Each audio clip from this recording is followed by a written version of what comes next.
രഞ്ജിത്തെ, മതേതരത്വത്തിനും സാഹോദര്യത്തിനും അല്ലെങ്കിൽ മതമൈത്രിക്ക് പേര് കേട്ട ഒരു നാടാണ് നമ്മുടേത് കേരളം. ഇപ്പോൾ ആ അതെ. കേരളത്തിൽ അതിൻ്റേതായ ഒരു വ്യക്തമായ ഉദാഹരണം ഇന്ന് നടന്നിട്ടുണ്ട്. അത് കാസർഗോഡാണ്. മഞ്ചേശ്വരം സ്വദേശിയായ ഒരു 64-കാരൻ നാരായണൻ. അദ്ദേഹം ഒരു മാസത്തിലേറെ ചികിത്സയിലായിരുന്നു. ക്യാൻസർ ബാധിതനായിരുന്നു. ആ ഒരു വയോധികൻ്റെ സംസ്കാരവും അതുപോലുള്ള ചടങ്ങുകൾ, ആചാരാനുഷ്ഠാനങ്ങളുമായിട്ടുള്ള ചടങ്ങുകളും ഒരു മകളുടെ സ്ഥാനത്ത് നിന്ന് നടത്തിയത് അദ്ദേഹത്തിൻ്റെ ബന്ധുവോ ഉറ്റവരോ ഉടയവരോ ഒന്നുമല്ല. ആ ഒരു കാസർഗോഡ് ജില്ലയിലെ ഒരു ജനപ്രതിനിധിയായ മുസ്ലിം ലീഗ് നേതാവ് കൂടിയായ ഇർഫാന ഇക്ബാൽ എന്ന ഒരു മുസ്ലിം യുവതിയാണ്. എന്താണ് നമ്മുടെ ഈ കേരളത്തിൽ ഇത് ഈ ഒരു സന്ദേശം നൽകുന്നത്? ഇപ്പോൾ വർഗീയ വിഷയങ്ങൾ ഉൾപ്പെടെ ഇപ്പം നമുക്ക് ചുറ്റും, അതായത് നമ്മുടെ സോഷ്യൽ മീഡിയയിലാണെങ്കിലും ഇപ്പോൾ നമുക്ക് ചുറ്റുമാണെങ്കിലും വർഗീയ വിഷയങ്ങൾ ഒരുപാടുള്ളൊരു കാലഘട്ടമാണിത്. അതായത് നമ്മൾ ഒരുപാട് വിഷയങ്ങളിൽ മുമ്പോട്ട് പോയിക്കൊണ്ടിരിക്കുകയാണ്. അതുപോലെ തന്നെ ഈ മതപരമായിട്ടുള്ള കാര്യങ്ങളിലും തീവ്രത വർദ്ധിച്ചുകൊണ്ടിരിക്കുക. ഇപ്പം ഇങ്ങനൊരു സാഹചര്യത്തിൽ കേരളത്തിനെ പറ്റി പ്രത്യേകിച്ച് പല വീഡിയോകളും റീൽസുകളുമായിട്ട് പല തെറ്റിദ്ധാരണകൾ ഉണ്ടാക്കുന്ന രീതിയിൽ നോർത്തിലൊക്കെ ആയിട്ട് ഒരുപാട് പേര് വീഡിയോസ് ചെയ്യുന്നുണ്ട്.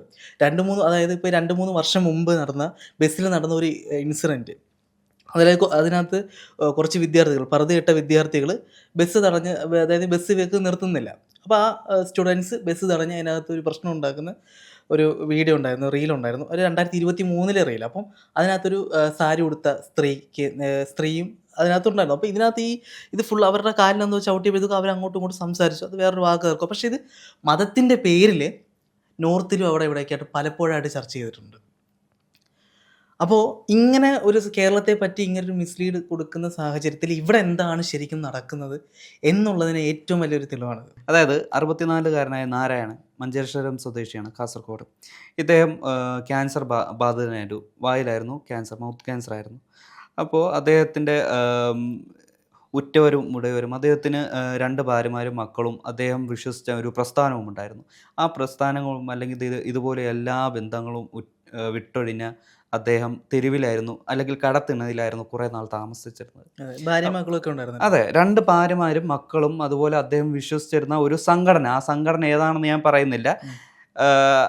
നമ്മളിതിൽ ഒരു രാഷ്ട്രീയമോ അല്ലെങ്കിൽ അതുപോലുള്ള കാര്യങ്ങളോ ഒന്നും ചെയ്യേണ്ട ആവശ്യമില്ല. അതെ. അതായത് സത്യങ്ങൾ എന്തെല്ലാമാണെന്ന് ഈ കാണുന്നവരും അല്ലെങ്കിൽ നമ്മുടെ ഈ കേരളത്തിലുള്ളവരെല്ലാവരും എല്ലാവർക്കും അറിയാം. തീർച്ചയായും. അപ്പോൾ അദ്ദേഹം വിശ്വസിച്ചിരുന്ന പ്രസ്ഥാനമോ സംഘടനയോ എന്തും ആയിക്കോട്ടെ, ആ ഒരു പ്രസ്ഥാനം അദ്ദേഹത്തെ നിഷ്കരണം കൈയൊഴിയുകയാണ് ഒരു അവസാന കാലഘട്ടത്തിൽ.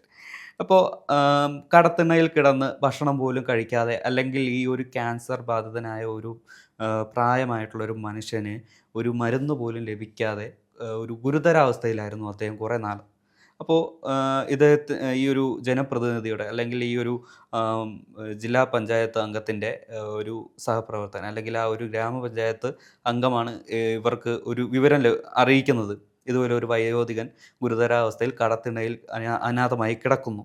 അപ്പോൾ ഇവരുടെ നേതൃത്വത്തിൽ ഈ ഒരു വയോധികനെ ഏറ്റെടുത്ത് അവിടെയുള്ള ഒരു ട്രസ്റ്റിൻ്റെ കീഴിലുള്ള ഒരു വൃദ്ധസദനത്തിൽ ആക്കുകയാണ്. അദ്ദേഹത്തിൻ്റെ ആ ഒരു ചികിത്സയും അല്ലെങ്കിൽ അതുപോലെ അദ്ദേഹത്തിന് വേണ്ടി എല്ലാ കാര്യങ്ങളും, പ്രാഥമികമായിട്ടുള്ള എല്ലാ കാര്യങ്ങളും ഈ ഒരു നേതാവിൻ്റെ അല്ലെങ്കിൽ ഈ ഒരു ജനപ്രതിനിധിയുടെ നേതൃത്വത്തിൽ ചെയ്തു കൊടുക്കുകയാണ്. ഏറെക്കുറെ പറഞ്ഞാൽ ഒരു മകൾ ചെയ്തു കൊടുക്കേണ്ട അല്ലെങ്കിൽ ഒരു മകനോ മകളോ ചെയ്തു കൊടുക്കേണ്ട കടമകളാണ് ഈ ഒരു ജനപ്രതിനിധി ചെയ്തു കൊടുക്കുന്നത്. അതും മതത്തിൻ്റെയോ ജാതിയുടെയോ വേലിക്കെട്ടുകൾ തകർത്ത്. അതായത് ഈ ഒരു കേരളത്തിൽ എത്രയോ വർഗീയ പരാമർശങ്ങളും വിദ്വേഷങ്ങളും എല്ലാം നടക്കുന്നുണ്ട്. ഇതെല്ലാം മനസ്സിൽ വെച്ച് അവരോട് മറ്റൊരു സമുദായത്തോടോ അല്ലെങ്കിൽ സെക്യുലർ പാലിക്കാതെ വേണമെങ്കിൽ അവരോട് ഒഴിവാക്കാമായിരുന്നു. പക്ഷേ അതൊന്നും ചെയ്യാതെ അവരുടെ ഉള്ളിലുള്ള മാനവികതയും അല്പം മനുഷ്യത്വവുമാണ് അദ്ദേഹത്തെ ഈ ഒരു ചുരുങ്ങിയ കാലഘട്ടമെങ്കിലും ആ ജീവിതം മുന്നോട്ട് കൊണ്ടുപോയത് എന്ന് വേണമെങ്കിൽ പറയാം. അങ്ങനെ അദ്ദേഹം 1 മാസത്തിന് ശേഷം മരണപ്പെടുകയാണ്. ഈ മൃതദേഹം ഏറ്റെടുക്കാൻ ഒരാളും വന്നില്ല. അതായത് 1 മാസത്തോളം ഇദ്ദേഹത്തെ പരിചരിച്ചതും അല്ലെങ്കിൽ അതിന് നേതൃത്വം നൽകിയ ഈ ഇർഫാന ഇക്ബാൽ എന്ന ഈ ജനപ്രതിനിധിയിൽ ജില്ലാ പഞ്ചായത്ത് അംഗം തന്നെ ഈ ഒരു മനുഷ്യന് വേണ്ടി അദ്ദേഹത്തിൻ്റെ ആചാരവും അല്ലെങ്കിൽ ചടങ്ങുകളും അനുസരിച്ച് ചിതയ്ക്ക് തീ കൊടുക്കുകയാണ്. തീ കൊളുത്തി അദ്ദേഹത്തിന് വേണ്ട കർമ്മങ്ങളെല്ലാം ചെയ്തു കൊടുക്കുകയാണ്.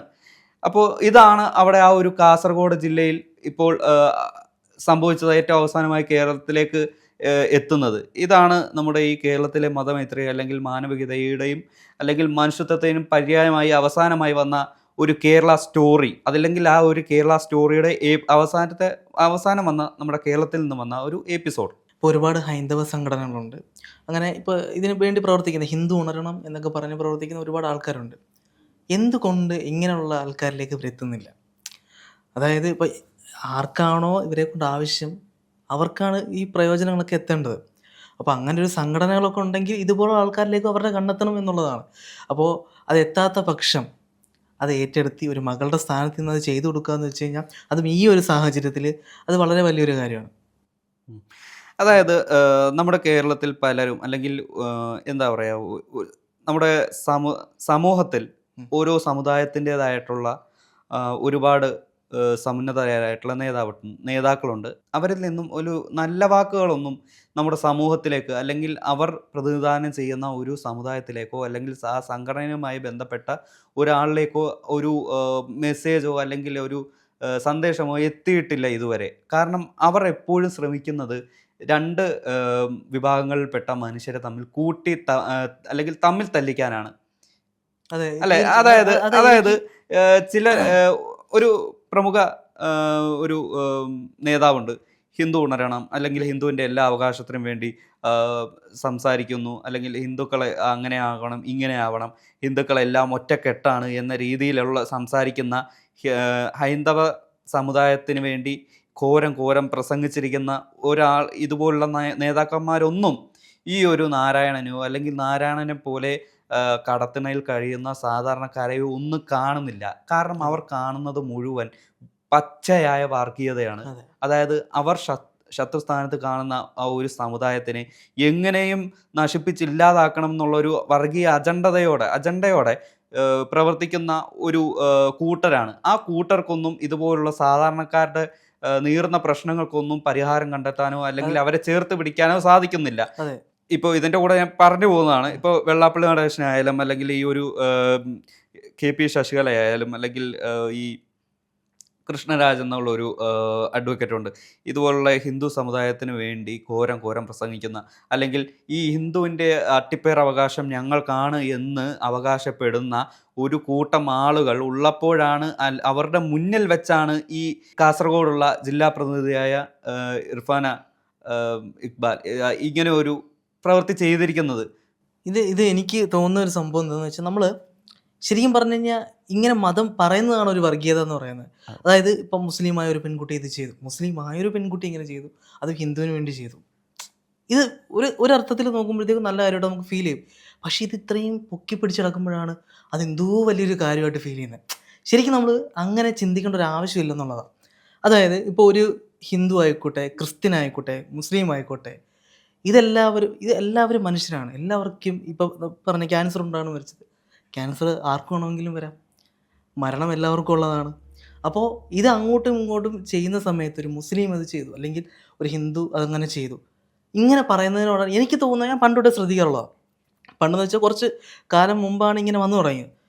എന്തിനാണ് ഇങ്ങനെ, അതായത് മുസ്ലിം, ഹിന്ദു, ഭയങ്കര അതായത് ഇവർ ഭയങ്കരമായിട്ട് ചേർത്ത് നിർത്തിയിട്ടുള്ള സാധനങ്ങൾ ഇതെന്തോ വലിയൊരു സംഭവമായിട്ട് കാണിച്ച് അങ്ങനെ ചെയ്യുന്നത്, ഒരു ഹിന്ദു മുസ്ലിമും അത്ര ഐക്യത്തോടെ കാണിക്കുന്നതന്നെ എന്തോ വലിയ സംഭവമായിട്ട് കാണിച്ച് പെരുപ്പിച്ച് വെക്കുമ്പോഴാണ് അതല്ലേ വർഗീയത ശരിക്കും. അപ്പം തന്നെ അത് കാറ്റഗറി ആയിട്ട് തിരിക്കല്ലേ.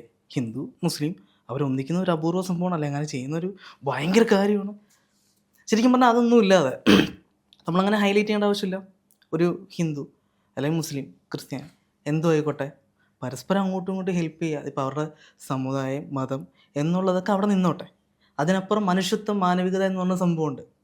അതിന് ഞാൻ അതിലേക്കാണ് വന്നത്. അതായത് ജാതിയുടെയും മതത്തിൻ്റെയും വേലുകെട്ട് പൊളിച്ചുകൊണ്ട് മനുഷ്യത്വം അല്ലെങ്കിൽ ആ ഒരു എന്താ പറയുക, സഹജീവികളോടുള്ള ഒരു അനുകമ്പ അല്ലെങ്കിൽ സ്നേഹം അല്ലെങ്കിൽ സാഹോദര്യം ഇതെല്ലാമാണ് ആ ഒരു ജനപ്രതിനിധി മുന്നിൽ നിന്ന് അല്ലെങ്കിൽ ഒരു മകളുടെ സ്ഥാനത്ത് നിന്ന് അദ്ദേഹത്തിൻ്റെ ആ ഒരു ശേഷക്രിയകളെല്ലാം നടത്തി അദ്ദേഹത്തിൻ്റെ ഒരു സംസ്കാര ചടങ്ങുകൾക്ക് ഏറ്റവും കൂടുതൽ നേതൃത്വം നൽകിയത്. രഞ്ജിത്ത്, മറ്റൊരു കാര്യം ആലോചിക്കണം. അതായത് നമ്മൾ കഴിക്കുന്ന ഭക്ഷണത്തിൻ്റെ പേരിൽ, ധരിക്കുന്ന വസ്ത്രത്തിൻ്റെ പേരിൽ, അല്ലെങ്കിൽ അവർ ഒരു കൂട്ടം മനുഷ്യർ ചെയ്യുന്ന അല്ലെങ്കിൽ അവരുടെ ആരാധന കർമ്മങ്ങളെ ചൊല്ലി അവരെല്ലാം ഇതിനെല്ലാം അടിസ്ഥാനമാക്കി ജാതി തിരിച്ച്, അതായത് അവരെ തീവ്രവാദികളാണെന്ന് അല്ലെങ്കിൽ വർഗീയവാദികളാണെന്നും എല്ലാം മുദ്ര കുത്തുമ്പോൾ ഈ മുദ്ര കുത്തുന്നവരൊന്ന് ആലോചിക്കണം, ഇത് കേരളമാണ്, അല്ലെങ്കിൽ ഈ ഒരു കേരളത്തിൽ വർഗീയത എന്ന ഒരു വിത്ത് പാകിയാൽ അത് മുളക്കില്ല എന്നത്. ഇപ്പോൾ കേരളത്തിൽ വർഗീയത പാകില്ല വളരില്ല എന്ന് പറയാൻ പറ്റില്ല. കാരണം എന്ന് വെച്ച് കഴിഞ്ഞാൽ കേരളത്തിൽ ഉള്ള മിക്ക ആൾക്കാരുടെ ഉള്ളിൽ ഇപ്പോൾ വർഗീയത വന്നുകൊണ്ടിരിക്കുകയാണ്. എനിക്ക് ചുറ്റുമുള്ളവരിൽ കുറേ ആളുകൾ എനിക്കത് ഫീൽ ചെയ്തിട്ടുണ്ട്. വർഗീയപരമായിട്ടുള്ള അവരുടെ സ്റ്റേറ്റ്മെൻറ്റുകൾ, അവരുടെ ഒരു ആറ്റിറ്റ്യൂഡ്സ്, അവരുടെ ചിന്തകൾ, ഇതെല്ലാം വളരെ വർഗീയപരമായിട്ടുള്ള രീതികളാണ്. പക്ഷേ അത് അവർക്ക് മനസ്സിലാവുന്നില്ല എന്നുള്ളതാണ്.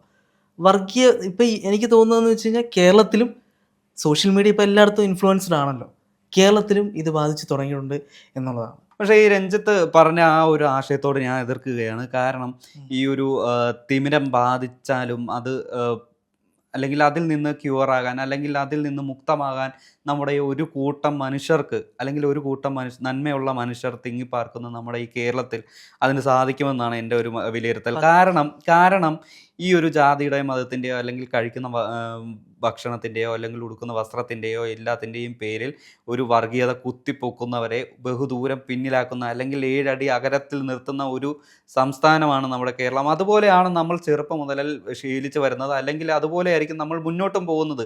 അതാണ് നമ്മുടെ മതസാഹോദര്യവും അല്ലെങ്കിൽ മതമൈത്രി. പക്ഷേ എനിക്ക് ആഷിഖ് പറഞ്ഞോട് യോജിപ്പില്ല. കാരണം എന്ന് വെച്ച് കഴിഞ്ഞാൽ അങ്ങനെ നോക്കുകയാണെന്നുണ്ടെങ്കിൽ ഇവിടെ വർഗീയപരമായിട്ടുള്ള ഒരു പരാമർശങ്ങളും ഉണ്ടാവരുത്, ഒരു തരത്തിലുള്ള പ്രീണനങ്ങളും ഉണ്ടാവരുത്. ഇതെല്ലാം ഇവിടെ നടക്കുന്നുണ്ട്. മതപരമായിട്ടുള്ള വോട്ട് ബാങ്ക് ഇല്ലേ? ഉണ്ട്. മതപരമായിട്ടുള്ള ആശയക്കുഴപ്പങ്ങളും സംഭാഷണങ്ങളും സംവാദങ്ങളും ഉണ്ടായിട്ടില്ലേ? ഉണ്ട്. ഇതെല്ലാം കേരളത്തിൽ തന്നെ നടക്കുന്നത്. ഇതെല്ലാം പറഞ്ഞിട്ടും ഈ ഒരു സാധാരണക്കാരന് ഈ ഒരു ആരോപണങ്ങൾ കൊണ്ടോ അല്ലെങ്കിൽ ഈ പരാമർശങ്ങൾ കൊണ്ടോ എന്തെങ്കിലും ഉപകാരം ഉണ്ടായിട്ട് ഉപകാരം എന്നല്ല, എന്തെങ്കിലും ഉപകാരം ഉണ്ടായിട്ട് കേൾക്കുന്നു. അതായത് ഇപ്പോൾ ഹിന്ദു ഉണരണം അല്ലെങ്കിൽ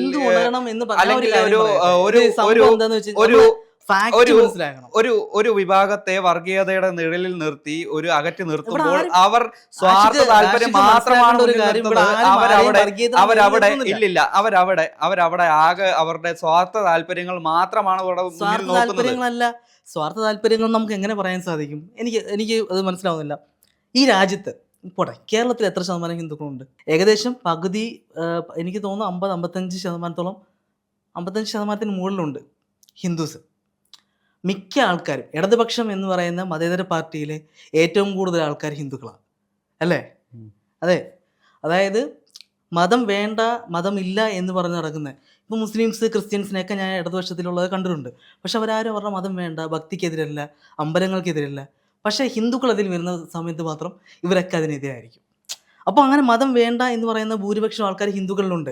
പിന്നെ മതം തലയ്ക്ക് പിടിച്ച ആൾക്കാർ എല്ലാ മതത്തിലും ഉണ്ട്. മതം വിശ്വസിക്കുന്നവരില്ല. ഇത് നമുക്ക് കുറച്ചുകൂടി നമ്മുടെ യൂണിവേഴ്സിനെയൊക്കെ ഒന്ന് മനസ്സിലാക്കി വരുന്ന സമയത്ത് ഇതൊക്കെ മനുഷ്യരായ പൊട്ടന്മാരുണ്ടാക്കിയെടുത്ത അല്ലെങ്കിൽ ഈ വേലികളൊക്കെ എന്തിനാ മനുഷ്യന്മാർക്കിടയിൽ? എന്തിനാ ഈ വേലികൾ?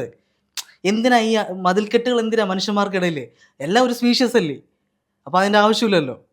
അപ്പോൾ ഇതെല്ലാം ഉണ്ടാക്കി വെച്ച പൊട്ടന്മാരായ മതങ്ങളൊക്കെ ഉണ്ടാക്കി വെച്ച് അതിൻ്റെ ഉള്ളിൽ നിന്ന് മതത്തിനെ വലുതായിട്ട് കണ്ട് സംസാരിക്കുന്ന ഒരാളോട് ഒന്നും പറയേണ്ട കാര്യമില്ല. കാരണം എന്താ? മതം ചിന്തിക്കുന്നവർക്ക് അത് മാത്രമേ മനസ്സിൽ വരൂ.